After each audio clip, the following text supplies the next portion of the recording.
আমার আল্লাহ বলেন, হে আমার বান্দারা, পৃথিবীর জমিনের মধ্যে আমি জিন এবং মানব জাতিকে সৃষ্টি করেছি আমার ইবাদত করার জন্য, আমার জিকির করার জন্য, আমার আজকার করার জন্য, আমার রিয়াজত করার জন্য, সালাতুত তাহাজ্জুদ নামাজ পড়ার জন্য, সালাতুল আওয়াবিনের নামাজ পড়ার জন্য, সালাতুল শাহাদাতের নামাজ পড়ার জন্য। আমি খোদা কোনো কাজ করি না, কোনো ইবাদত করি না, বন্দেগী করি না, রিয়াজত করি না, জিকির করি না, আজকার করি না।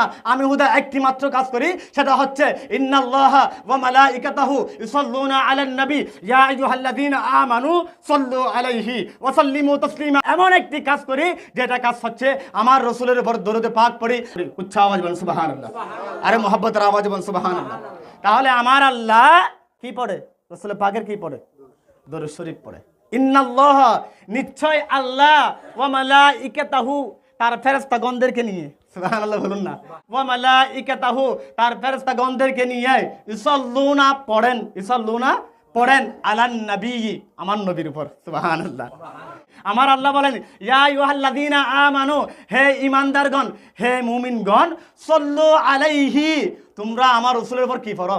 দরুদ শরীফ তিলাওয়াত করো উত্তমভাবে, ওয়া সাল্লিমু তাসলিমা, এবং উত্তমভাবে যতটুক আমার রসুলকে মর্যাদা দেওয়া যায়, সম্মানের আসনে অধিষ্ঠিত করা যায়, সেভাবে আমার রসুলের উপর দরুদ পড়ো। উচ্চ আওয়াজে সুবহানাল্লাহ।